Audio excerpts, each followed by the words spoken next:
Shalom, shalom, très chers téléspectateurs, que Dieu vous bénisse là où vous nous suivez. Bien, vous êtes dans CGC TV, croissez dans la grâce et dans la connaissance télévision avec les pasteurs Jimmy. C'est bien, très chers téléspectateurs. Aujourd'hui, je suis venu continuer ma prédication sur le royaume des sacrificateurs. Donc aujourd'hui, c'est la dernière partie. Je crois fermement, vous serez énormément bénis en suivant ce message. Bien, je vais commencer par la prière avant d'aborder cette dernière partie. Éternel Dieu, merci pour ces beaux moments que tu m'as accordés pour prêcher ta parole. Laisse que ton esprit illumine le cœur de tous ces assels qui suivront ce message pour qu'ils arrivent dans la connaissance de la vérité de ta parole. Je te rends toute la gloire au nom de Jésus-Christ, notre Seigneur et notre Sauveur. Amen. Le royaume des sacrificateurs. Vous savez, très chers téléspectateurs, en Christ, tous, nous sommes les sacrificateurs. Sacrificateur signifie serviteur. Nous sommes tous les serviteurs de Dieu. Nous sommes les Cohen.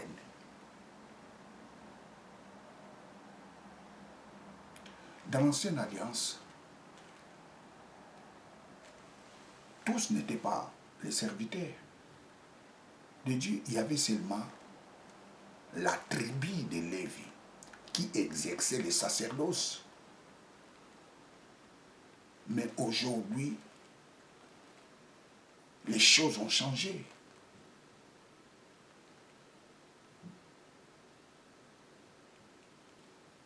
Aujourd'hui, nous tous en Christ, nous sommes les sacrificateurs. 1 Pierre, chapitre 2, verset 9. 1 Pierre 2, 9. 1 Pierre 2, 9. Mais vous, vous êtes une race unie, une sacrificature royale, une nation sainte, un peuple acquis, pour que vous annonciez la vertu de celui qui vous a appelé des ténèbres à sa merveilleuse lumière. Vous, autrefois, n'étiez pas un peuple, mais maintenant êtes le peuple de Dieu. Vous qui n'avez pas obtenu miséricorde, mais maintenant avez obtenu miséricorde. Lorsque nous n'avions pas encore, ou je dirais, lorsque nous étions des païens, nous n'avions pas Dieu. Mais le jour où nous avons eu la décision d'accepter Jésus-Christ comme notre Seigneur et notre Sauveur,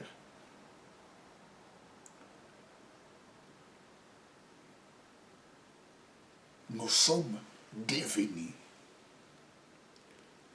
les serviteurs de Dieu. Pourquoi? Parce que nous avions formé un royaume de sacrificateurs.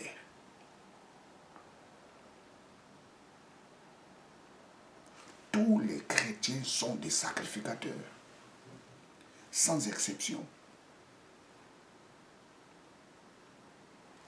J'ai lu. Mais vous êtes une race élue, une sacrificature royale. Nous avions formé un royaume de sacrificateurs.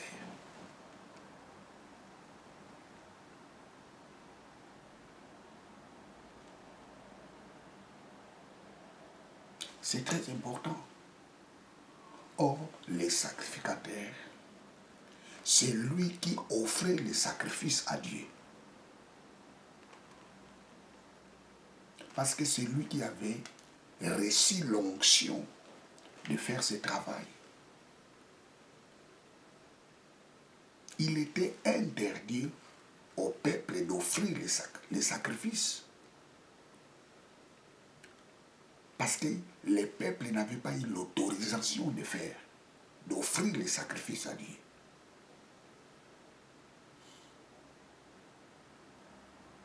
Mais les sacrificateurs offraient les sacrifices à Dieu parce qu'ils avaient reçu l'onction, l'autorisation de faire ce travail.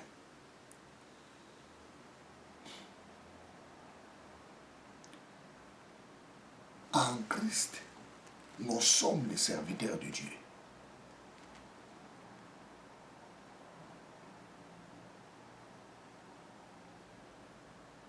Praise God, alléluia. Nous avions formé un royaume de sacrificateurs.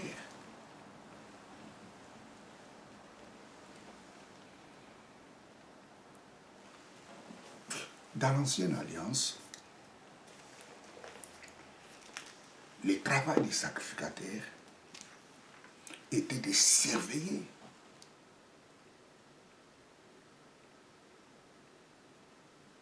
les temples, surveiller les tabernacles. Leur responsabilité était de contrôler l'huile dans les chandeliers. Il faut qu'il y ait toujours de l'huile dans les chandeliers. Il faut que les chandeliers éclairent toujours les tabernacles. Pour que les chandeliers éclairent les tabernacles, il faut qu'il y ait de l'huile. Et les sacrificateurs surveillaient cette huile-là.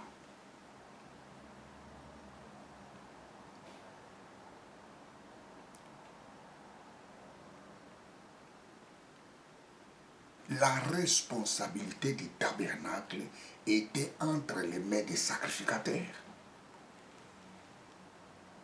L'huile d'onction ne peut pas manquer dans les temples. Et l'huile doit être toujours fraîche.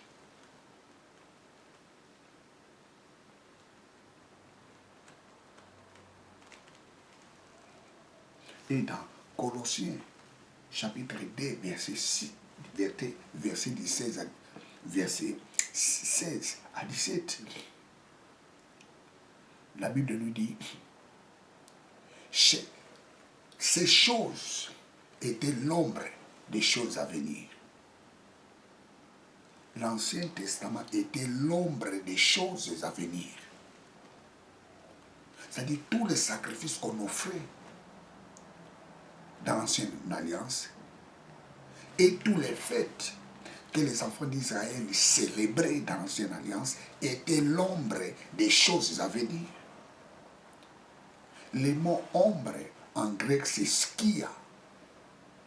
Skia, ça signifie l'ombre causée par l'interception de la lumière. Lorsque la lumière frappe un objet, et cette lumière-là projette l'ombre sur les murs, ou bien sur un objet.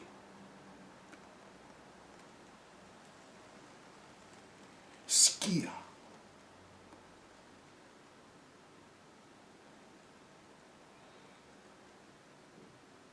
L'Ancien Testament était l'ombre des choses à venir. Le mot skia,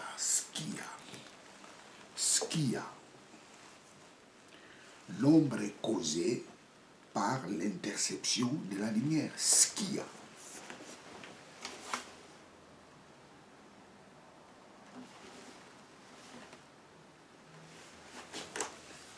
L'ombre des choses à venir. Et le corps est à Christ. L'ombre n'est pas la réalité. L'ombre, c'est la photocopie. Christ, ou je dirais Jésus-Christ, il est l'accomplissement de l'ancienne alliance. C'est pour cela, aujourd'hui, On ne peut plus sacrifier les animaux pour obtenir les pardons du péché. On ne peut plus allumer les bougies. Non, non, non, non, non, non, non, non. Toutes ces choses étaient l'ombre des choses à venir. Les sacrifices, c'est la mort de Jésus.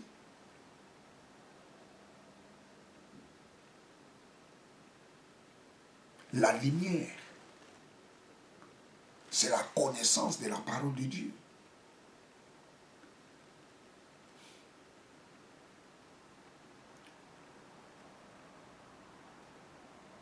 Nous n'avons pas besoin d'allumer les bougies. Nous n'avons plus besoin de sacrifier les animaux. Parce que toutes ces choses étaient l'ombre des choses à venir. Toutes ces choses étaient les types de Jésus.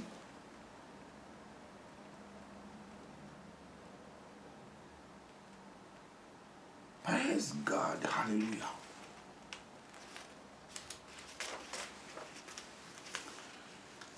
Nombre chapitre 4, verset 16.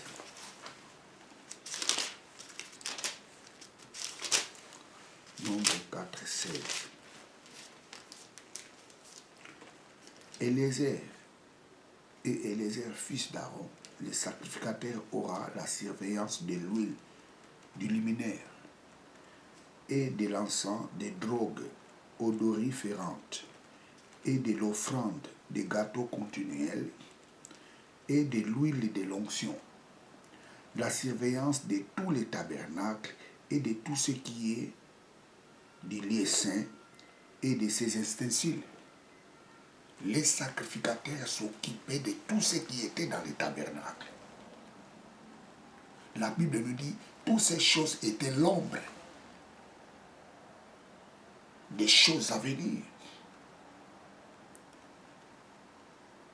Mais vous remarquerez, aujourd'hui, il y a des gens qui ont des temples dans leur maison. Et lorsque quelqu'un a son temple dans sa maison, et si ces personnes disent les chrétiens, nous devons nous poser des questions. À quoi lui sert ce temple? À quoi lui sert ce temple? Nous n'avons plus besoin d'avoir les temples dans nos maisons.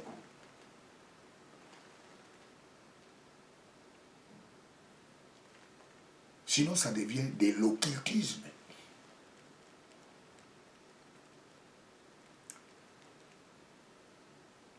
La Bible nous dit que toutes ces choses étaient l'ombre des choses à venir.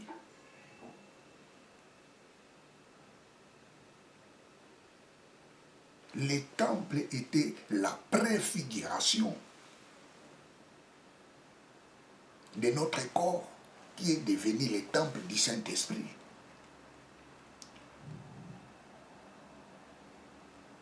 La gloire de Dieu habitait dans les temples. Et Paul a compris ces choses. 1 Corinthiens chapitre 6, verset 19.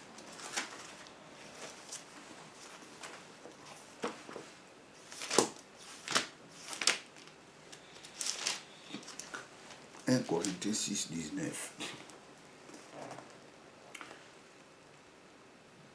Ne savez-vous pas que votre corps est le temple du Saint-Esprit qui est en vous et que vous avez été et que vous avez Dieu et vous n'êtes pas à vous-même car vous avez été acheté à prix Glorifiez donc Dieu dans votre corps. Je relis. Ne savez-vous pas que votre corps est le temple du Saint-Esprit qui est en vous et que vous avez de Dieu et Vous n'êtes pas à vous-même, car vous avez été achetés à prix. Glorifiez donc Dieu dans votre corps. Ne savez-vous pas que votre corps est le temple du Saint-Esprit?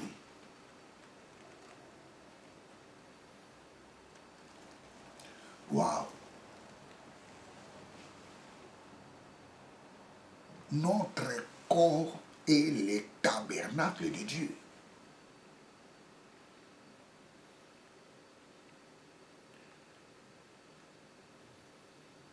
Praise God. Nous sommes les sacrificateurs. La Bible dit que les sacrificateurs s'occupaient de tout ce qui était dans les tabernacles. Ils surveillaient tout ce qui était dans les tabernacles. Tous les services qui se passaient dans les tabernacles étaient sous la surveillance des sacrificateurs. Or, ces tabernacles étaient la préfiguration de notre corps en Christ. Parce que Dieu est venu habiter en nous. Nous sommes les tabernacles de Dieu. Pourquoi? Parce que la présence de Dieu est en nous. Comme nous avons formé le royaume des sacrificateurs, nous devons surveiller ce corps. Nous avions la responsabilité d'entretenir ce corps. Parce que ce corps est le temple de Dieu. La responsabilité des sacrificateurs était de surveiller les tabernacles. Pourquoi? Parce qu'il y avait la présence de Dieu dans les tabernacles. Et notre responsabilité est de surveiller ce corps qui est le tabernacle de Dieu. Tu dois veiller sur ton corps parce que Dieu a besoin de ton corps. Je reprends. Tu dois veiller sur ton corps parce que Dieu a besoin de ton corps. Pour aller gagner les âmes, pour prêcher la parole de Dieu, Dieu a besoin de ton corps. Tu dois veiller sur ton corps. Ton esprit ne peut pas aller gagner les âmes sans ton corps. Praise God, alléluia. Vous savez, plusieurs chrétiens pensent que notre corps ne sert de rien. Il dit cela par rapport au passage qui dit la chair ne sert de rien, mais c'est l'esprit qui vivifie. Jean chapitre 6, verset 63.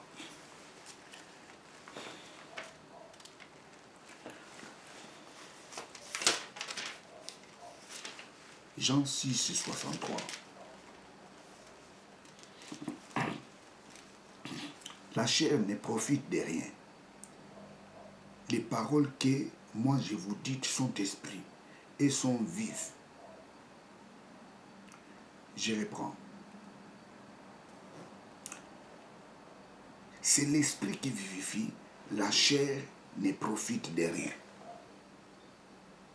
Ici j'ai la version Darby. La chair ne profite de rien. Plutôt, c'est l'esprit qui vivifie, la chair ne profite de rien. Ça, c'est la version Darby, mais dans d'autres versions, la chair ne sert de rien. Mais c'est l'esprit qui vivifie. Et ce passage a fait croire aux chrétiens que ce corps ne sert de rien. Non. La Bible nous dit la chair. Cette chair ne profite de rien. Mais par contre, c'est l'esprit qui vivifie. Qu'est-ce que cela signifie? Si vous lisez les contextes de ces passages, ici Jésus-Christ parlait de l'esprit. Il parlait de la parole qui est l'esprit. Jésus dit, la parole que je vous dis est esprit. Et si vous suivez les contextes de ce chapitre, vous remarquerez, ici, Jésus ne dit pas que notre corps ne sert de rien.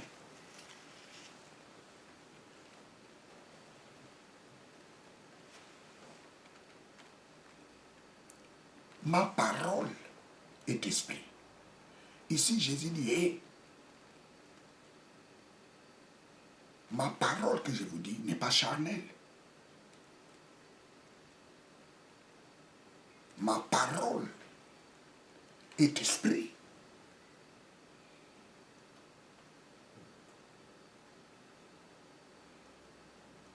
Parce que cette parole qui est esprit donne la vie.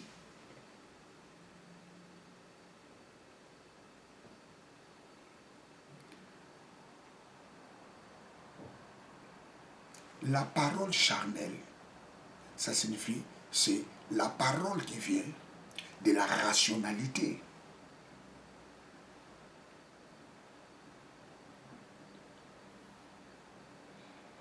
C'est comme Thomas qui dit à Jésus, qui dit, je verrai Jésus, je croirai que Jésus est ressuscité lorsque je le verrai moi-même dans mes propres yeux. Ça, c'est la réflexion charnelle de Thomas. Mais Jésus a dit, heureux à l'homme qui croit sans pourtant voir. Ça, c'est la dimension spirituelle. Jésus dit, ma parole est esprit. Comme ma parole est esprit, Jésus dit, l'esprit qui vivifie. Ma parole est esprit, c'est pour cela, elle donne la vie. Or, si ma parole est charnelle,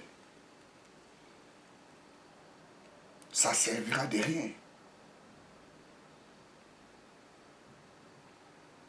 Ici, Jésus-Christ ne dénigre pas le corps.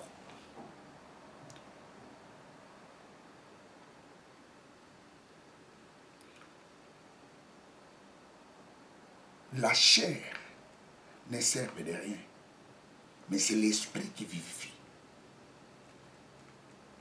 Le contexte de ce passage, Jésus parlait de sa parole qui est esprit. Comme sa parole est esprit, cette parole est capable de donner la vie. Mais la parole qui est charnelle, qui vient de la rationalité, ne peut jamais donner la vie. La chair ne sert de rien. Cela signifie la parole comprise charnellement, ça signifie d'une façon rationnelle, ne peut jamais donner la vie.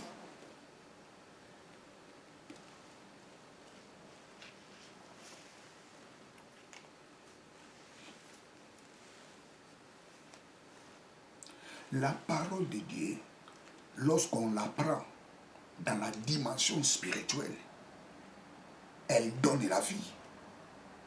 Mais par contre, lorsqu'on les prend dans la dimension de la chair, elle ne produira jamais les effets.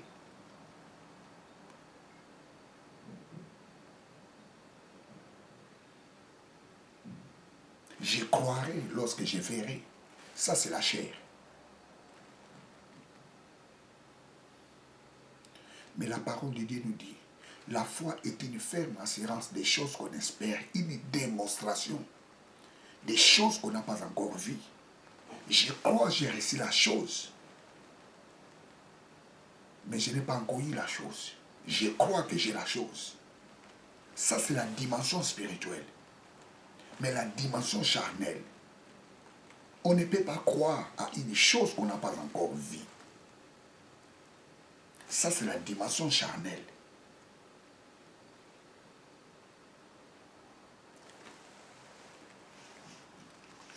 Dieu a besoin de notre corps. Si notre corps ne servait à rien, Dieu ne pourrait pas passer tout son temps de créer l'homme de la poussière de la terre. Dieu a créé l'homme par la poussière de la terre parce qu'il savait l'importance du corps.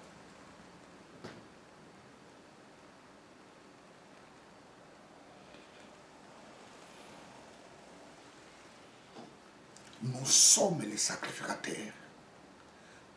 Nous devons surveiller. Nous avons la responsabilité de surveiller ce corps. Dieu a besoin de notre corps. Comme Dieu a besoin de notre corps, nous avons la responsabilité de le surveiller. Praise God, hallelujah.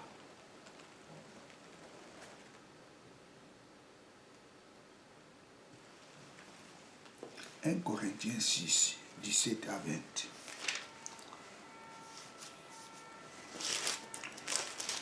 1 Corinthiens 6. 1 Corinthiens 6, 17 à 20. Mais celui qui est uni au Seigneur est un seul esprit. Fuyez la fornication. Quelque péché que l'homme commette, il est hors du corps, mais les fornicateurs pêchent contre leur propre corps. Ne savez-vous pas que votre corps est le temple du Saint-Esprit qui est en vous? La Bible nous dit de fuir l'impudicité. La Bible nous dit de fuir la fornication. Parce que ce sont des péchés qui salissent notre corps. Vous savez, il y a des péchés qui touchent notre corps.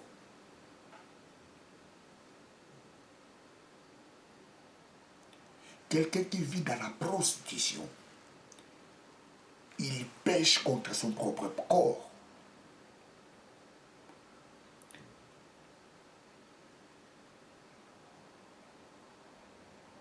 La Bible nous dit, hey, votre corps est le temple du Saint-Esprit. N'allez pas salir ce corps. Parce que la présence de Dieu est dans notre corps. Praise God, hallelujah. Nous avons la responsabilité de surveiller ce corps. Nous avons la responsabilité d'entretenir ce corps parce que ce corps est le temple du Saint-Esprit. De la même manière, les sacrificateurs avaient la responsabilité de surveiller le tabernacle, qui était la préfiguration de notre corps. Aujourd'hui, étant que sacrificateurs, serviteurs de Dieu, nous avons la responsabilité d'entretenir notre corps parce que la présence de Dieu est dans ce corps.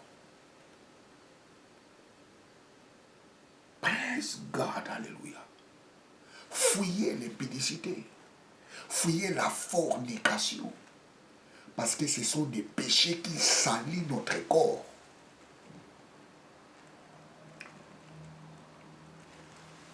Praise God, alléluia. Ne méprisez pas ton corps, parce que ton corps est le temple du Saint-Esprit. Vous savez, des fois, dans la télé, j'ai déjà vu ça. J'ai vu les gens chipoter leur corps avec les fouets. Et il y a le sang qui coule partout. Les jours où j'ai vu ça, j'ai dit, mais qu'est-ce que c'est? Qu'est-ce qui ne va pas? comment l'homme est devenu con jusqu'à ce niveau. Excusez-moi les termes. Comment l'homme peut devenir, je dirais même les animaux ne peuvent pas faire ça.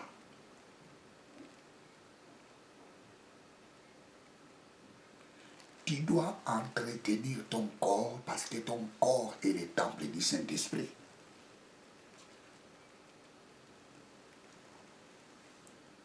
Dieu a besoin de ton corps pour faire avancer son royaume. Les gens ne peuvent pas écouter la parole de Dieu si Dieu ne les envoie pas. Dieu n'envoie pas les esprits seulement pour aller prêcher la parole de Dieu. Ces esprits-là sont dans les corps. C'est pour cela que nous devons entretenir ces corps parce que Dieu a besoin de ces corps. Si notre corps ne servait à rien, Dieu ne pouvait jamais venir habiter en nous.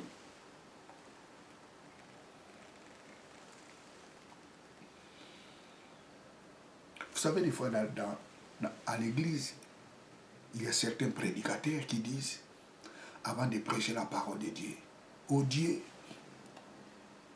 je laisse ce moment de la prédication entre tes mains. Laisse que ton serviteur disparaisse et que tu apparaisses. Ça, c'est la religion.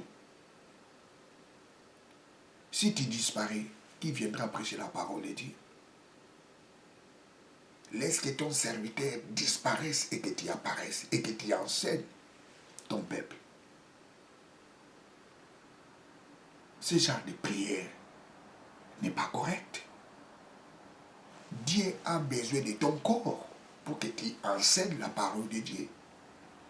Bien sûr, c'est lui qui enseignera son peuple à travers ton corps.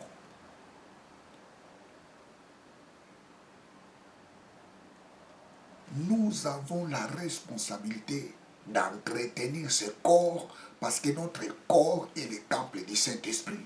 Notre corps est le tabernacle de Dieu.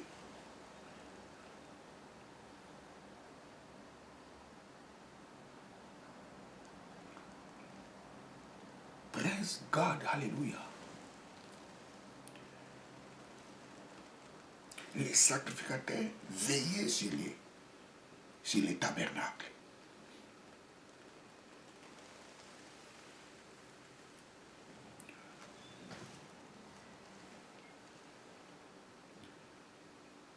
Nous devons veiller sur les corps des enfants de Dieu. Nous devons surveiller, nous avons la responsabilité de surveiller les corps des enfants de Dieu par les enseignements. Surveiller les temples de Dieu par les enseignements. Notre part, notre responsabilité est de surveiller les tabernacles de Dieu par les enseignements.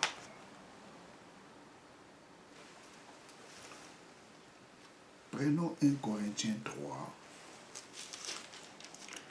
1 Corinthiens 3.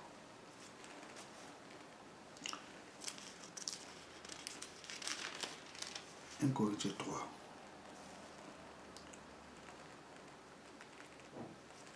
1 Corinthiens 3, je prends les versets 6 à 10. Moi, j'ai planté, Apollos et arrosé. Mais Dieu a donné l'accroissement, de sorte que ni celui qui plante n'est rien, ni celui qui arrose. Mais Dieu qui donne l'accroissement. Or, celui qui plante et celui qui arrose sont un. Mais chacun recevra sa propre récompense, selon son propre travail, car nous sommes collaborateurs de Dieu. Vous êtes le labourage de Dieu, l'édifice de Dieu selon la grâce de Dieu qui m'a été donnée comme un sage architecte. J'ai posé les fondements et un autre édifie dessus, mais chacun considère comme il édifie dessus.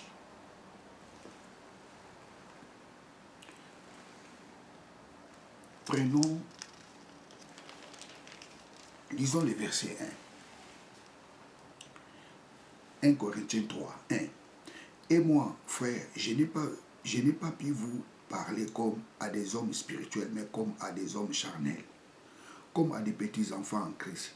Je vous ai donné du lait à boire, non pas de la viande, car vous ne pouvez pas encore la supporter. Et même maintenant encore, vous ne les pouvez pas, car vous êtes encore charnel. Car, puisqu'il y a parmi vous de l'envie et des querelles, n'êtes-vous pas charnel et ne marchez-vous pas à la lumière des hommes? Car quand l'un dit moi je suis Paul et l'autre dit moi je suis d'Apollos, n'êtes-vous pas des hommes qui donc n'êtes-vous pas des hommes qui donc est Apollos et qui Paul, des serviteurs par lesquels vous avez crié, et comme le Seigneur a donné chacun d'eux, moi j'ai planté Apollos à vos mains. C'est Dieu qui fait croître. Bon, lisons 1 Corinthiens 16, 17. 1 Corinthiens 16, 17. 1 Corinthiens 16, 1 Corinthiens 3. Ne savez-vous pas que vous êtes le temple de Dieu et que l'Esprit de Dieu habite en vous? Si quelqu'un corrompt le temple de Dieu, Dieu le détruira.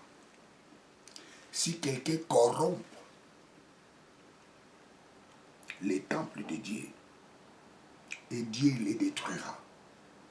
C'est très important.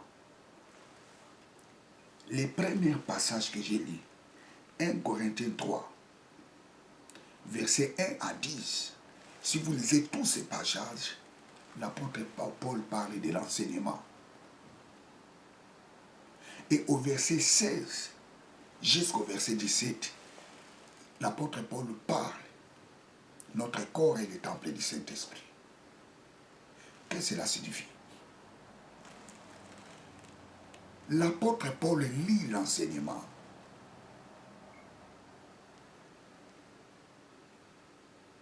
Avec notre corps. L'apôtre Paul dit, moi j'ai sémé. Apollos est arrosé. C'est Dieu qui fait croître. Et plus loin, l'apôtre Paul dit, hey, vous devez veiller sur votre corps parce qu'il y a les péchés qui touchent le corps. Et plus loin, l'apôtre Paul dit, hey, celui qui corrompt ce corps, Dieu le détruira. Qu'est-ce que cela signifie?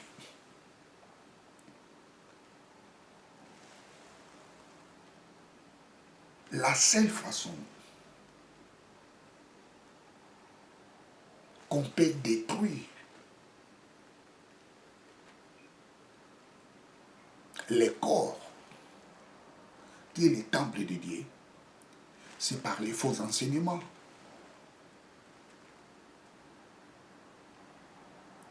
Plusieurs serviteurs de Dieu détruisent les temples de Dieu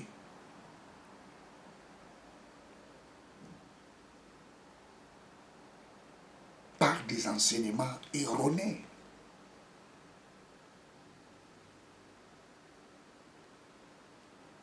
Et la Bible nous dit, celui qui détruira ce temple, Dieu le détruira. Celui qui fera entrer la corruption dans ce temple, Dieu le détruira. Tous ceux qui prêchent mal la parole de Dieu détruisent les temples de Dieu.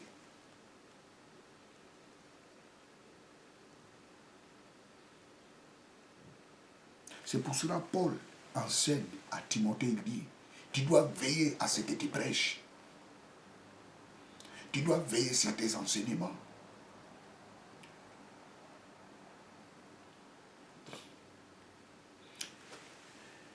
« 1 Corinthiens chapitre 3, verset 1 jusqu'au verset 17. Si vous lisez tous ces passages, l'apôtre Paul commence par l'enseignement. Il met d'abord de l'ordre dans la confusion qui régnait parmi les croyants. Les uns disaient il est de Paul, les autres disaient ils sont de l'Apollos.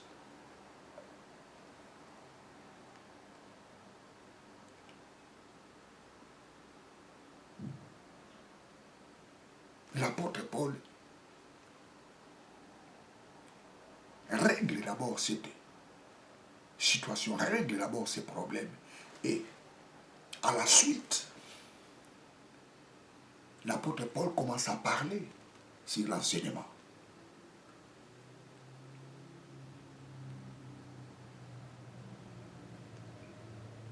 Tous ceux qui enseignent très mal la parole de Dieu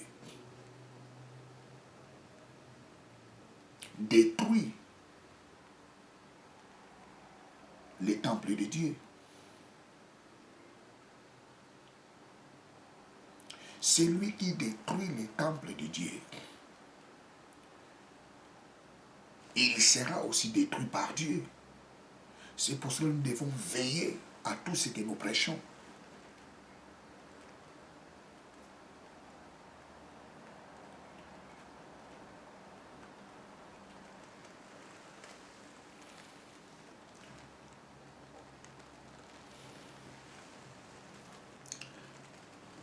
Dans d'autres versions, les mots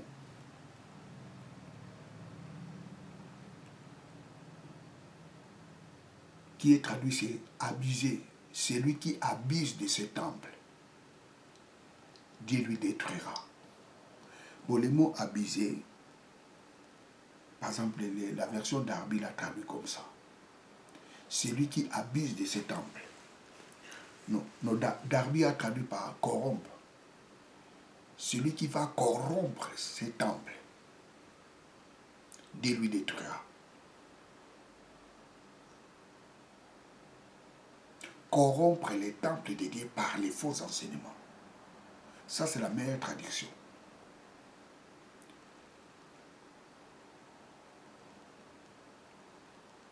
Nous ne devons pas laisser la corruption entrer dans ce corps.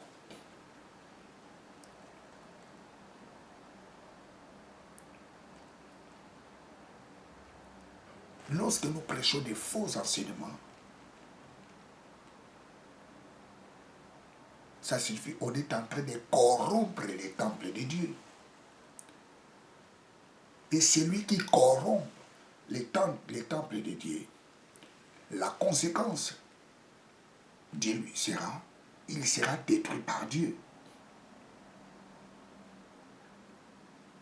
Notre responsabilité étant que sacrificateur est de surveiller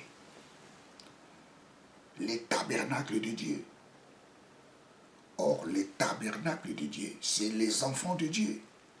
Notre responsabilité est de les surveiller, d'empêcher que la corruption entre dans les tabernacles de Dieu. Parce que si la corruption entre dans les tabernacles, la conséquence sera, Dieu nous détruira. Souvenez-vous l'histoire des enfants d'Aaron. Ils ont fait entrer les fées étrangers dans les temples. Ça, c'est la corruption. Les enfants d'Aaron étaient morts. Parce qu'ils ont voulu corrompre les temples de Dieu, les tabernacles de Dieu. Nous devons entretenir ce corps parce que ce corps est le temple de Dieu.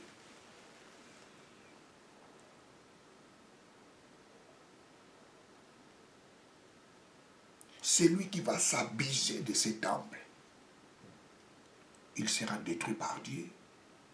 La meilleure traduction, c'est corrompre. Celui qui corrompra ce temple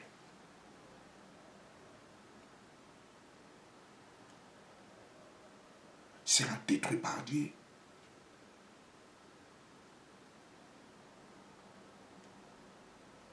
Ne laissez pas la corruption entrer dans ton corps, qui est le temple de Dieu.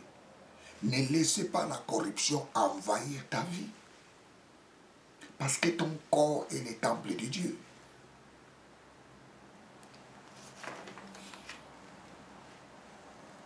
Tu dois glorifier Dieu pour ton corps.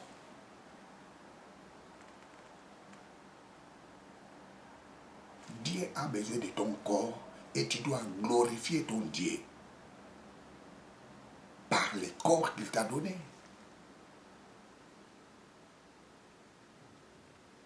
Ton corps doit louer Dieu. Ton corps doit célébrer Dieu. Que nous dit la parole de Dieu? Dans son temple, tout s'écrit gloire. Dans son temple, dans son palais, tout s'écrit gloire. Le palais de Dieu, c'est ton corps. Tu dois célébrer Dieu par ton corps. Il y a des gens des fois qui vont à l'église, ils ne chantent pas. Ils n'arrivent même pas à taper les mains à l'église. Ils ont la honte de dire Amen, Alléluia. Bien sûr, mais il y a aussi d'autres paroles. Lorsque tu l'écoutes, et ces paroles ne te donnent même pas l'envie de dire Alléluia, Amen. Mais il y a des paroles, lorsque tu l'écoutes, ça te pousse de dire Amen, Alléluia. Nous devons célébrer Dieu à travers notre corps, parce que notre corps est le temple du Saint-Esprit.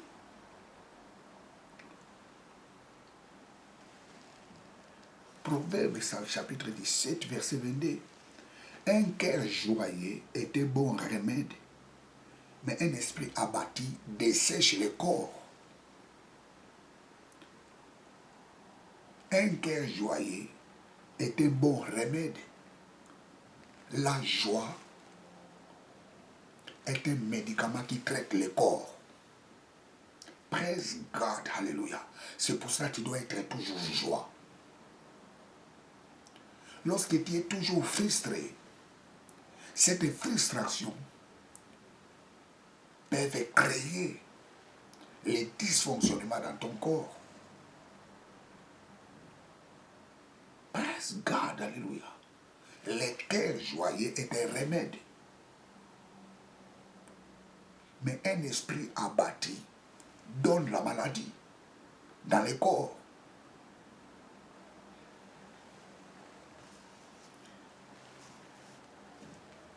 Celui qui craint l'Éternel et détourne du mal, ses actes apportera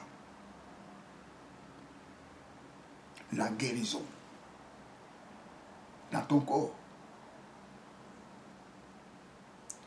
Celui qui craint Dieu, celui qui se détourne du mal, la bonne santé accompagnera toujours la personne. Proverbe chapitre 3, versets 7 à 8, pour terminer.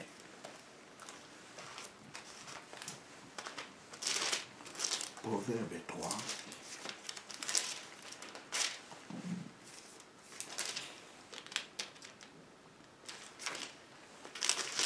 Proverbe 3, 7 à 8. Ne sois pas sage à tes propres yeux. Crains l'Éternel et éloigne-toi du mal. Ce sera la santé pour ton nombril et un arrosement pour tes os. Ne sois pas sage à tes propres yeux. Crains l'Éternel, éloigne-toi du mal. Ce sera la santé pour ton nombril. Celui qui craint Dieu, celui qui se détourne du mal, Dieu accorde la bonne santé dans le corps de la personne.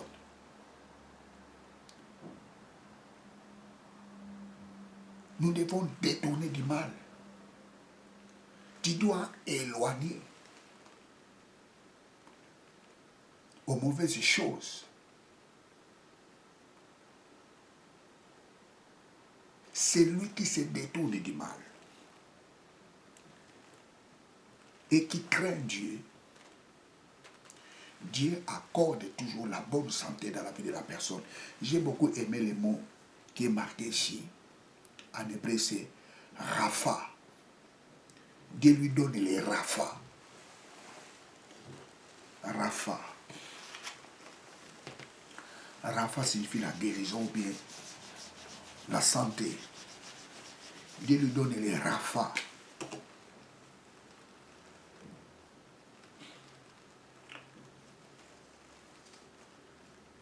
Rapha.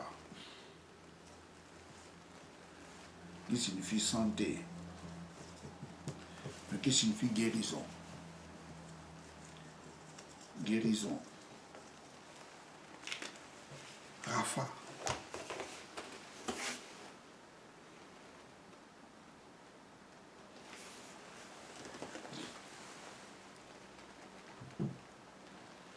Dieu guérit